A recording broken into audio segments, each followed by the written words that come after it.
Hi, my name's Chris Champion with J.Rockett Audio Designs with your guitar tip of the day.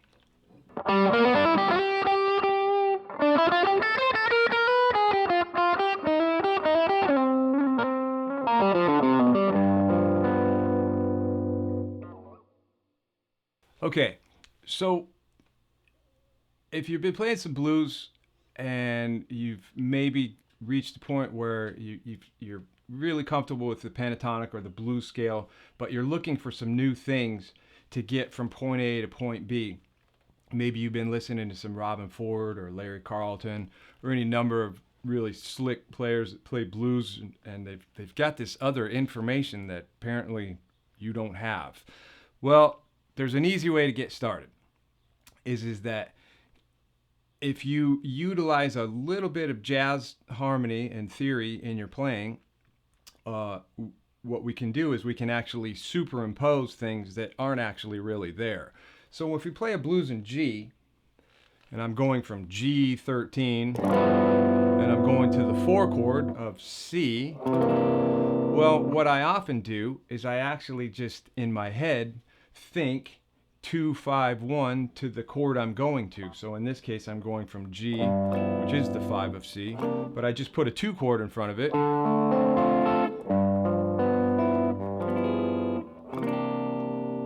So here's the thing. If you just get one lick under your belt and you start to get the sound of it in your head, it definitely helps. So here's the lick I'm going to show you. Check this out. Start with your 3rd finger on the 7th fret on the D, and then I'm going to go 1st finger on the 5th fret on the B string, on the E to an F natural, 4th finger on the 8th fret, 1st finger on the 5th fret on the A, my pinky on the C, back to the 1st finger on the A, to my 2nd finger, to the B flat, and my 3rd finger to the B natural. So that first part of the lick is this.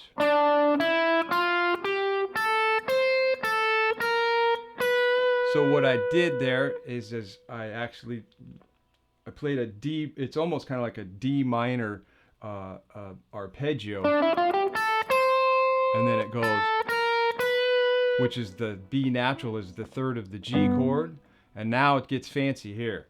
I'm actually going to drop down to the A flat, which is the flat 9. So 1st finger on the 4th fret on the A flat, then I go back to the G with my pinky, down to the F natural with my 2nd finger, and here's the big deal, is now it resolves to the E natural, which is the 3rd of the C chord. So basically I can superimpose that even though it's not really there.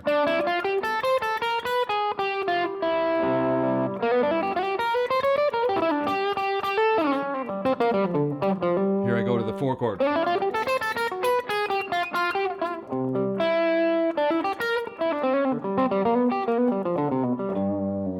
Okay, so to summarize, as I said, if you're already comfortable with the pentatonic and the blues scale and you're looking for some new ways to get from point A to point B, well, the jazz 2/5 licks are often really useful. And once you get a couple of them under your fingers and you start to get the sound of it in your head, obviously this is just one lick. There's like 90 million licks that we can play. But this one is very clear cut, and it outlines the changes and it gets you from point A to point B.